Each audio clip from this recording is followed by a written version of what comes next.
大家好，我是邱平，我现在在云南大理的深山当中。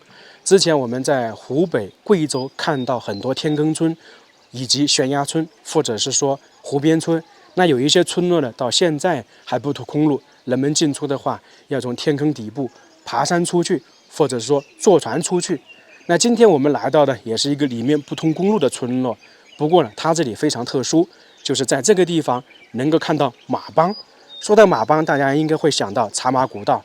没错，这个地方呢，就是以前茶马古道一个非常重要的中转站，或者是说驿站。那么今天我们就在这里能够切切实实地感受到马帮是什么样子，就是用马或者骡子托运东西，以及呢，我们就能够很好的见证茶马古道是什么样子的。因为以前经常听茶马古道或者说马帮，只能在视频或者影视剧里面看到。那么今天呢，我们就在现场能够看到。这个村落是叫洛登古村，是云南最古老的白族村落，有上千年的历史了。来到村口，这里已经看到好几匹骡子了。一进来发现这边环境非常不错，可以看到很多古树啊。一般这种千年古村落，它村落里面的树木是非常多的，而且还是在大山里面。在这里是不是看得非常清楚？这个村落它是整个在一个山坡上打造的，所以它的房屋呢肯定是呈阶梯上去的，一层一层上去。这个在银溃川的村落是非常常见的，只不过呢，这里我们看到它这个村落的房屋比较密集而已。看，这里一批骡子在这里吃东西。刚刚那个主人呢，把他那个背上的东西拿下来，就轻松一点嘛。如果要运送的话，就把这个行李架放到骡子上面。这样看这个村真的是非常壮观了。其实如果在北方的人呢，他如果没有来到云贵川，他根本无法想象在这种山坡上面竟然会有这么多房屋，因为这种情况在北方平原地区基本上是不可能存在的。而你到了云贵川，基本上这种小丘陵或者小山坡都有房屋的，这就是南北方的特色吧。在这个村落对面有个观景平台，可以在上面欣赏一下美好的风景。站在对面看这个村落，才能看得一览无余。到达山顶的观景平台，果然不一般呢。现在还有很多当地的村民在这里聊天呢。大家看这个是不是非常壮观呢？完全是在山坡上的一个村落，它的主干道就是这一条。从这里上去了，然后左右这样分，就一直到顶部呢，像我们常说的三横一竖一样。它这里的房屋呢，基本上是土木结构加上石头，就是以石头做地基，上面呢就是泥土，然后里面呢用木头。村子的两边就是茶马古道，也就是说茶马古道呢贯穿这个村落。现在下山，我们准备去对面看一看，也来介绍一下茶马古道。茶马古道是指唐代以来为顺应当地人民需求，在中国西南和西北地区以茶叶和马匹为主要的交易内容，以马帮为主要运输工具的商品贸易通道，是中国西南民族经济文化交流的一个走廊，就我们说的丝绸之路一样。一个是连接欧亚地区。茶马古道的起源是唐宋时期的茶马互市，因康藏属高寒地区，海拔都在3000米以上，藏民在长期的生活中养成了喝酥油茶的高原生活习惯，但藏区不产茶。在内地的话，民间和当时的军队征战都需要大量的骡马，但供不应求，而西藏和川滇边则产良马，于是呢，具有互补性的茶马互市交易就产生了。于是这个时候，这些骡马、毛皮、药材、茶叶、布匹、盐和日用器具等等，在横断山区的高山峡谷间南来北往流动不息，并随着社会经济的发展而日趋繁荣，形成了一条延续至今的茶马古道。茶马古道是以川藏道、滇藏道以及青藏道，就现在的甘青道3条大道为主线，辅以众多的支线、副线，构成了一个庞大的交通网络。地跨陕甘贵川滇青藏，外延伸至南亚、西亚、中亚和东南亚各国。像我们现在走的这些道路，基本上都算得上是茶马古道的一部分。我们来看一下云南的茶马古道线路图：昆明、大理、丽江、保山。看这个地图，基本上茶马古道是把整个云南串通起来。因为云南是高原地区嘛，山多、山谷多、河流多，在古代的时候交通不便，只能靠茶马古道来运输嘛。这边是怒江大峡谷，到时候也去。它往西边就是印度、缅甸，然后西北的话就进入西藏，东北呢就是进入宜宾，昭通过去，东边呢取经过贵州。当然了，四川从丽江那边过去也可以，就是正北方向。然后西南方向也是进入缅甸。既然能够成为茶马古道上面一个重镇，那自然有它的魅力，主要就是由于盐。这里啊，就是非常有名的洛顿佛腿所在地。它这里在以前呢有盐井，就是在这个地方能够生产盐。我们都知道，从古至今，只要是产盐的地方，它一定是非常重要的，也是说可以非常繁华。我们看到的宁长古镇、黑井古镇，在上千年前都是非常繁华。那这里呢，也不例外。洛顿盐井就在这个里面，大家看到这个管道没有？就是里面的卤水啊，运送出去。现在呢，外面还有那个盐的作坊，还在炼盐。等一下呢，我们应该也能够看得到。洛顿这个地方产盐也是有2000多年的历史，从汉朝就开始了。这里应该是有2个盐井，据说呢深度达到21米。人类所食的盐主要有海盐、池盐、井盐以及岩盐几类。井盐就是埋藏在地下的液体卤水，洛顿生产的盐就是井盐。所以这个地方在汉朝就开始发现有盐井，然后进行开采。后面呢，在南诏国以及大理国时期，洛顿盐仍然是他们的战略物资。专门负责盐的官员呢，就驻扎在这里，他们统一收购、运输和销售，包括定价。下去看看，这就是卤水啊。现在有很多管道在这里，就是把这个卤水从这里运送出去，然后进行炼盐。从进入这个村落的范围就能看到这些骡子在驮运东西。这里应该是上面有一家在装修，就靠这个运送物资。在这个村头到处能看到这些骡子或者马。这骡子和马怎么区分，大家知道吧？我还是不太清楚。现在我们准备去村落里面走一走。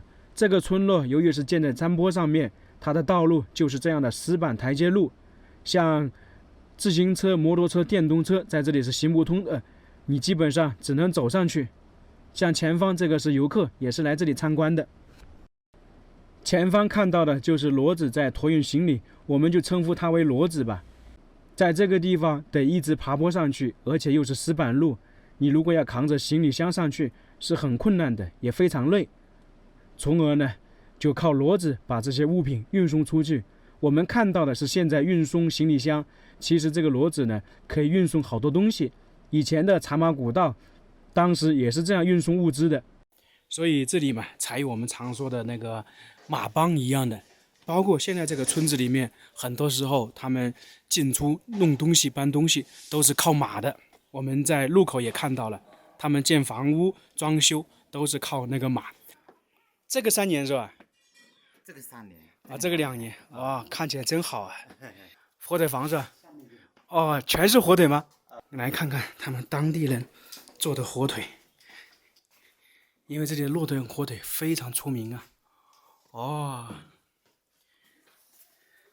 这个就是他们的火腿，外表看起来尽管说是一般，但是啊，里面的话是非常好的。云南有好几个地方有火腿，宣威火腿、洛顿火腿，而它这个洛顿火腿，他们使用的盐呢，就是他们当地产的，就是洛顿本身有盐井。你像宣威火腿呢，它很多盐呢是属于那个黑井古镇那个盐。那里面的火腿都时间很久吧2年、3年的都有，都2、3年。一个火腿有多重啊10多斤。这个洛顿古村被大家所熟知，可能就是因为这个洛顿火腿。刚刚是我们看到骡子或者马驮运东西上去，而这里碰到的是当地的村民，他去采购完东西自己背上去。其实走这样的山路要背东西还是挺困难的。好像又有那个驮着行李上来的。哇，这里出现了好几只骡子，那可能来游玩的人比较多。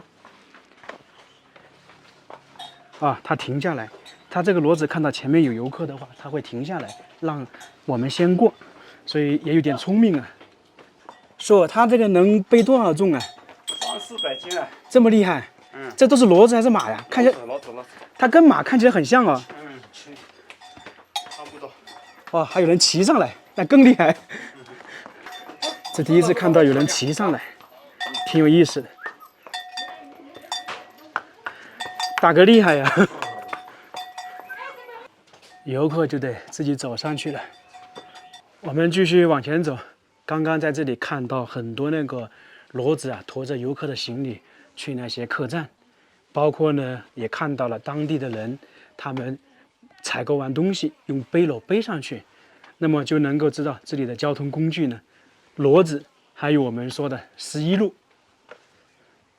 这爬上去还真的挺难的，刚才前面几个游客都不太想上去。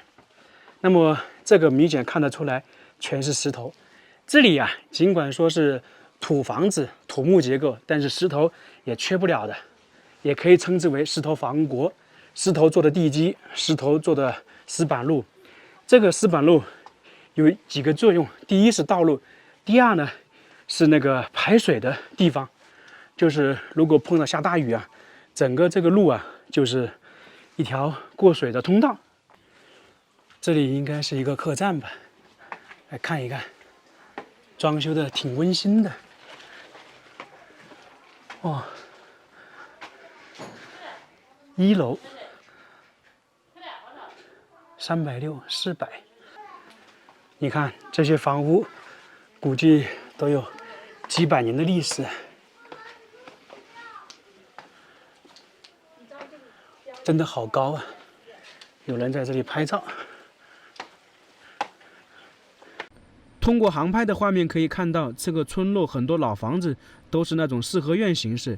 从这些房屋也能够看得出来，这个村落当年比较繁华，因为只有财力、实力比较雄厚的才能建造四合院。因为这个地方产盐，又是茶马古道上面的重镇，所以有很多商人在这里建房屋，或者是说在这里产盐的人，他把盐卖出去了，自身条件变好了。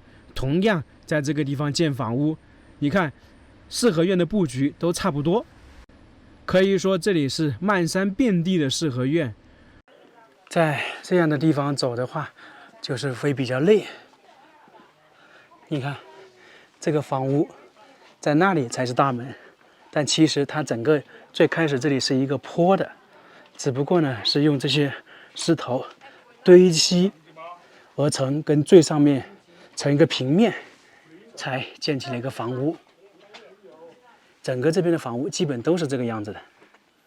其实我们也得向这些前辈致敬。你看这些石头啊，基本都是很早时期弄的。其实这个地方真的环境是挺不错的。它这个村落其实可以分为2部分。那边是一部分，我们现在站的这个地方算是一部分。这边可能就是连接2个自然村组的一条道路。再给大家展示一下云贵川的特点。你看，这是最下面的山谷，有很多房屋，这个也是逐层上去的。然后到了那个边有房屋，到那个顶部也有人居住，这就是云贵川的特点。其实我们站在这个地方呢，就跟这一座山是一样的，整个这个山坡上都有很多房屋，只不过呢，这个应该是大部分后面的人居住在这里，没有开发到顶部上去，而我们这边呢是开发到顶部了，因为历史比较悠久嘛。所以说，这就是云贵川典型的特点。你到了晚上，在这些大山里面，到处能看到灯光啊。继续往上面走，真的是一步一个台阶啊。我们现在走起来是挺困难的，但是以前这里的村民几乎每天都要爬上爬下。不过呢，这个村落现在好像除了游客，人并不多。在外面走的人也很少。你看前方又看到一个房屋，大门紧闭。除了这里开客栈的，还有做点小生意的，大部分的房屋感觉都关闭了。我经常去一些悬崖村，以及一些古村落或者山上的村落，很多人都会问他们的水怎么解决的。在这里就看得很明显了，这种大山里面，它是有很多那种山泉水的。我来到这里已经看到好几口山泉水了，都是在路边。在这些地方建房真不容易啊！你看，都得用这些巨大的石头做地基，而且呢要非常多，要基本上把整个山坡铺满了。现在我已经来到了村子的边上，前方这条道路非同一般呢，它既是茶马古道的一部分，也叫做天池古道。那么这个洛登古村呢，既是茶马古道上面一个非常重镇，同时呢，相当于是一个驿站，也算是一个商贸重镇。因为这里产盐嘛，盐生产出来要运送出去，所以呢，整个这里啊是非常热闹的。可以说这条道路上面每天那个骡子和马是络绎不绝的。谁能想到，这样看起来普通的道路，竟然是一条兴盛了几百年的古道啊！现在看起来没什么人走，其实以前在这条路上面的那种铃声啊、叮当声特别多啊，因为是络绎不绝，从早到晚都有的。那既然前方这里是古道，那么以前的马帮以及那些商人呢，就是通过这里进入洛登古村。那进入村落，走了很长时间的时候，人是会劳累嘛，那就会想着采购一点东西。那在这里呢，就是一条集市。现在看起来就是一条马路，一个坡，是吧？但是在以前呢，这里两边呢是摆满了东西。我们说集市一般是在平地上面，在这个陡峭的山坡怎么会有集市呢？这主要是由于洛登古村它是建在山坡上面一个村落，地势比较陡峭，没有那么大的平地空地给大家去摆摊，所以呢，当时村民呢就在这个地方弄成了一个集市。现在看起来很简单嘛，那么在以前这一块这两边肯定是放了很多东西的。这里的集市据说主要是卖肉的，但是我敢肯定啊，肯定会有一些其他东西摆放着。据说有一个传说啊，当时有一只豹子晚上来偷吃肉，结果呢卡在那个竹篮里面，从这上面呢滚下去，跌落下去，摔死了。表达的意思就是说，这个地方连动物都能摔死，可以看得出来这里的陡峭。这是准备下山去搬东西了。这就是以前走茶马古道，就是这个样子的，一路的铃铛声，上山下山都是这样走的。